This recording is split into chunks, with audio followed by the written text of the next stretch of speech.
ഈ പൂജകൾ ചെയ്യുന്ന അവസരങ്ങളിൽ ഈ ഗ്രഹനാഥനും ഗ്രഹനാഥയുടെയൊക്കെ സാന്നിധ്യത്തിൽ ഈ മന്ത്രങ്ങളുടെ ഉച്ചാരണവും എല്ലാം വരുമ്പോൾ ഒരു പ്രത്യേക വൈബ്രേഷൻ ഉണ്ടാകും. ആ വൈബ്രേഷൻ അവരുടെ ജീവിതത്തിൽ ഒരുപാട് നേട്ടങ്ങൾ നൽകും.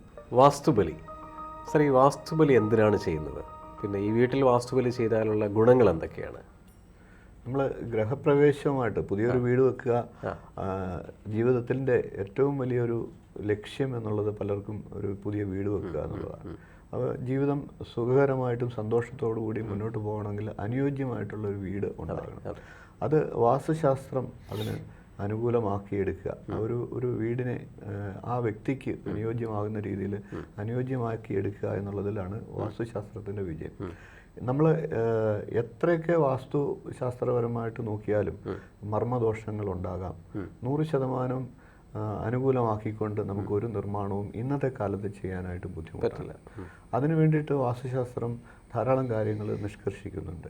അപ്പം ഓരോ ചടങ്ങുകളുടെ പ്രാധാന്യം, കല്ലിടിയിൽ മുതൽ ഓരോ ചടങ്ങിനും നമ്മൾ അതിന് വേണ്ട കാര്യങ്ങൾ ആചാരത്തിൻ്റെ ഭാഗമായിട്ട് ചെയ്തു വരികയാണ്.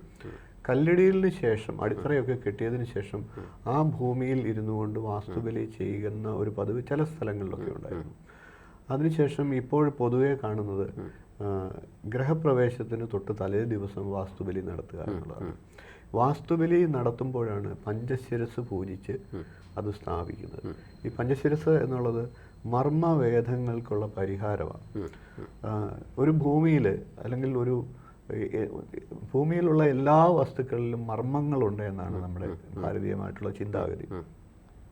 ഈ മർമ്മസ്ഥാനങ്ങളിൽ തൂണുകൾ, ഭിത്തികൾ, അതേപോലുള്ള കാര്യങ്ങൾ വരുമ്പോൾ ആ മർമ്മദോഷങ്ങൾ സംഭവിക്കാം.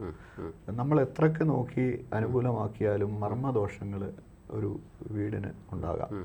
അതിന് പരിഹാരം എന്നുള്ള രീതിയിലാണ് പഞ്ചശിരസ് സ്ഥാപിക്കുക എന്ന് പറയുന്നത്. അപ്പോൾ ഈ പഞ്ചശിരസ് സ്ഥാപിക്കുന്നത് വാസ്തുബലി നടത്തി അതിൽ പൂജ ചെയ്തിട്ടാണ് പഞ്ചശിരസ് സ്ഥാപിക്കുന്നത്. വാസ്തുബലി എന്നുള്ള പൂജയുടെ പ്രാധാന്യം വാസ്തുപുരുഷ സങ്കല്പവുമായിട്ട് ബന്ധപ്പെട്ട് കിടക്കുക. ഈ ഭൂമിയിൽ വാസ്തുപുരുഷൻ അസുരനായിരുന്നു. അസുരൻ ദേവതാ സങ്കല്പത്തിൽ ബ്രഹ്മാവും ഒക്കെ വാസ്തുപുരുഷൻ്റെ ആ ആസുരിക ശക്തിയെ അടക്കുന്നതിന് വേണ്ടി ഈ ദൈവിക ശക്തികളെല്ലാം കൂടെ ചേർന്ന് വാസ്തുപുരുഷനെ ഭൂമിയിലേക്ക് നിർബന്ധമായിട്ടും കമഴ്ത്തി കിടത്തി എന്നാണ്. എന്നിട്ട് ദേവതകളെല്ലാം അദ്ദേഹത്തിൻ്റെ ശരീരത്തിൽ വസിക്കാൻ തുടങ്ങി എന്നാണ്. അപ്പോൾ ഈ ദേവതകൾ 64 ദേവതകളെ പ്രീതിപ്പെടുത്തുക. അപ്പോൾ അതിൻ്റെ ഗുണം ഈ താമസിക്കുന്ന വീട്ടിൽ അതിൻ്റെ അനുഗ്രഹം ഉണ്ടാകും. വാസ്തു പുരുഷൻ്റെ അനുഗ്രഹവും അതോടൊപ്പം ഈ ദേവതകളുടെ എല്ലാം അനുഗ്രഹവും ആ ഗ്രഹനാഥന് അല്ലെങ്കിൽ ഗ്രഹത്തിൽ വസിക്കുന്ന അന്തേവാസികൾക്ക് ലഭിക്കുക എന്നുള്ള ഉദ്ദേശത്തോടു കൂടി ഈ ദേവതകളെയും വാസ്തുപുരുഷനെയും തൃപ്തിപ്പെടുത്താൻ വേണ്ടിയിട്ടാണ് ഈ വാസ്തുബലി നടത്തുന്നത്. വാസ്തുബലി നടത്തുമ്പോൾ അതിൽ ഏറ്റവും വിശേഷമായിട്ട് നമുക്ക് ശാസ്ത്രീയമായിട്ട് പറയുകയാണെങ്കിൽ പഞ്ചശിരസ് സ്ഥാപിക്കുക എന്നുള്ളത്. നമ്മൾ പണ്ട് കാലത്തെ ക്ഷേത്രങ്ങളിലേക്ക് പണി തുടങ്ങുമ്പോൾ തന്നെ എന്തെങ്കിലും പ്രത്യേക തരത്തിലുള്ള ലോഹങ്ങൾ അതിലടക്കം ചെയ്യുക, നാണയങ്ങൾ, അങ്ങനെയുള്ള ധനധാന്യങ്ങളൊക്കെ ഇടുക, അങ്ങനെയൊക്കെയുള്ള പതിവുണ്ടായിരുന്നു. ഇതെല്ലാം ഈ പ്രകൃതി ശക്തികളെ, ദോഷകരമായിട്ടുള്ള പ്രകൃതി ശക്തികളിൽ നിന്ന് ആ ഗ്രഹത്തിനെ സംരക്ഷിക്കാൻ വേണ്ടിയിട്ടാണ്. അപ്പോൾ ഒരു വീട്ടിൽ ഇങ്ങനെയുള്ള കാര്യങ്ങൾ, ഇത് ചെമ്പ് ഫലകത്തിലാണ് ഈ പഞ്ചശിരസ് സ്ഥാപിക്കുന്നത്. ചെമ്പ് കൂടിൽ ചെമ്പ് കൊണ്ട് 5 മൃഗങ്ങളുടെ ശിരസ് രൂപപ്പെടുത്തിയെടുത്തിട്ട് അത് അടക്കം ചെയ്തൊരു പേടകം നമ്മുടെ പ്രധാന വാതിലിൻ്റെ താഴെയായിട്ട് സ്ഥാപിക്കുകയാണ് പഞ്ചശിരസ് സ്ഥാപിക്കുക വഴി ഉദ്ദേശിക്കുന്നത്. അപ്പോൾ ഇത് ശാസ്ത്രീയമായി പറഞ്ഞാൽ ഇന്നത്തെ ഇപ്പോൾ ചെമ്പ് കൊണ്ടാണ് തയ്യാറാക്കേണ്ടത്. ഇപ്പോൾ ഇത് ഒരു കച്ചവട മാർഗമായിട്ട് പലരും കാണുന്നുണ്ട്. ജ്വല്ലറികളിലൊക്കെ ചെന്ന് ചോദിച്ചു കഴിഞ്ഞാൽ ഇത് പഞ്ചലോഹത്തിലോ അല്ലെങ്കിൽ സ്വർണത്തിലോ ഒക്കെ ചെയ്ത് അടക്കം ചെയ്യണമെന്ന് അവർ ഉപദേശിക്കും. അവർക്കിതൊരു കച്ചവട മാർഗമാണ്. ഇത് ശരിക്കും പറഞ്ഞു കഴിഞ്ഞാൽ ചെമ്പിൽ തീർത്ത് തന്നെയാണ് ചെയ്യേണ്ടത്. അപ്പോൾ ഈ ചെമ്പ് നമ്മുടെ ഭൂമിക്കുണ്ടാകുന്ന വ്യത്യാസം, ഭൂമിയുടെ ലോഹമായിട്ട് പറയുന്നത് ചെമ്പിനെയാണ്, ചൊവ്വയുടെ ലോഹമാണ് ചെമ്പ്. അപ്പോൾ ഭൂമി കാരകത്വമുള്ള ഗ്രഹമാണ് ചൊവ്വ. അപ്പോൾ അങ്ങനെ വരുമ്പോൾ ചെമ്പിൽ തീർത്തത് ചെയ്യുമ്പോൾ ഈ ദോഷകരമായിട്ടുള്ള പ്രകൃതി ശക്തികളെ പ്രതിരോധിക്കാൻ അതിന് സാധിക്കും എന്നാണ്. അത് ശാസ്ത്രീയ പഠനങ്ങളിലൂടെയും തെളിയിക്കപ്പെട്ടിട്ടുള്ളതാണ്. നമുക്ക് ഒരു ഉദാഹരണം പറഞ്ഞു കഴിഞ്ഞാൽ നമ്മുടെ ക്ഷേത്രങ്ങളുടെയൊക്കെ മേളിൽ താഴികക്കുടം ചെമ്പിൽ തീർത്ത്, അപ്പോൾ ഇത് ഇടിമിന്നൽ രക്ഷാജാലകം എന്നുള്ള രീതിയിൽ പ്രയോജനപ്പെടുത്തുന്നുണ്ട്. അതിന് പകരം എന്നുള്ള രീതിയിലാണ് ശരിക്കും പറഞ്ഞാൽ ചെമ്പ് നമ്മുടെ ഈ പഞ്ചശിരസ് എന്നുള്ള രീതിയിൽ നമ്മൾ ചെയ്യുന്നത്. ക്ഷേത്രങ്ങളിലൊക്കെ ചെമ്പിൻ്റെ താഴികക്കുടം മുകളിൽ പ്രതിഷ്ഠിക്കുന്നതിൻ്റെ ഉദ്ദേശം എന്ന് പറയുന്നത് ആ പ്രദേശത്തുള്ള വീടുകളെല്ലാം സംരക്ഷിക്കുന്നതിന് വേണ്ടിയിട്ടാണ്. അതുകൊണ്ട് തന്നെയാണ് ക്ഷേത്രത്തിന് മുകളിലേക്കോ അല്ലെങ്കിൽ ക്ഷേത്രത്തിൽ കൊടിമരം ഉണ്ടെങ്കിൽ കൊടിമരത്തിന് മുകളിലേക്കോ അടുത്തുള്ള വീടുകളുടെ ഉയരം വർദ്ധിക്കാൻ പാടില്ല എന്ന് പറയുന്നതിൻ്റെ ഉദ്ദേശം. ദേവനേക്കാൾ ഉയർന്നു എന്നുള്ളതല്ല അവിടെ തത്വം. ഇതിന് മുകളിലേക്ക് പോയാൽ ഈ വീടുകൾക്ക് ഇടിമിന്നൽ പോലെയുള്ള അപകടങ്ങൾ ഉണ്ടാകാൻ സാധ്യതയുണ്ട്. അതുകൊണ്ടാണ് അത്തരം കാര്യങ്ങൾ വാസ്തുശാസ്ത്രം പ്രയോഗിച്ചിരിക്കുന്നത്. അപ്പം ഈ പഞ്ചശിരസ് സ്ഥാപിക്കുന്നതും അതേപോലെ തന്നെ ഈ പ്രകൃതി ശക്തികളെ ദോഷകരമായിട്ട് ബാധിക്കാതിരിക്കാൻ വേണ്ടിയിട്ടാണ് എന്നുള്ളത് നമുക്ക് അത് ശാസ്ത്രീയമായിട്ട് തെളിയിക്കപ്പെട്ടിട്ടുള്ള ഒരു കാര്യമാണ്. അതേപോലെ തന്നെ പൂജകൾ ചെയ്യുമ്പോൾ ആ അന്തരീക്ഷത്തിലുണ്ടാകുന്ന പോസിറ്റീവ് എനർജി 64 ദേവതകൾക്കാണ് അവിടെ പൂജകൾ ചെയ്തുകൊണ്ട് ആ അന്തരീക്ഷത്തിലും ആ ഗ്രഹത്തിനെ അതുപോലെ തന്നെ ഈ പൂജകൾ ചെയ്യുന്ന അവസരങ്ങളിൽ ഈ ഗ്രഹനാഥനും ഗ്രഹനാഥയുടെയൊക്കെ സാന്നിധ്യത്തിൽ ഈ മന്ത്രങ്ങളുടെ ഉച്ചാരണവും എല്ലാം വരുമ്പോൾ ഒരു പ്രത്യേക വൈബ്രേഷൻ ഉണ്ടാകും. ആ വൈബ്രേഷൻ അവരുടെ ജീവിതത്തിൽ ഒരുപാട് നേട്ടങ്ങൾ നൽകും. അതാണ് ഈ വാസ്തുബലിയുടെ പ്രയോജനം എന്ന് നമുക്ക് ഉറപ്പിച്ചു പറയാം. ഓക്കെ, ഈ വാസ്തുബലി നടത്തിക്കഴിഞ്ഞാൽ എന്തെങ്കിലും ദോഷങ്ങളുണ്ടെങ്കിൽ പൂർണ്ണമായിട്ടും മാറാനുള്ള ചാൻസസ് ഉണ്ടോ? വാസ്തുബലി നടത്തുന്നത് നമ്മൾ ഒരു പോസിറ്റീവ് എനർജി ഉണ്ടാക്കുക എന്നുള്ളതും അതേപോലെ തന്നെ പഞ്ചശിരസ് പൂജിച്ച് സ്ഥാപിക്കുക എന്നുള്ളത് മർമ്മദോഷങ്ങളെയും ചെറിയ ദോഷങ്ങളെയും പരിഹരിക്കാനായിട്ട് അത് സാധിക്കും.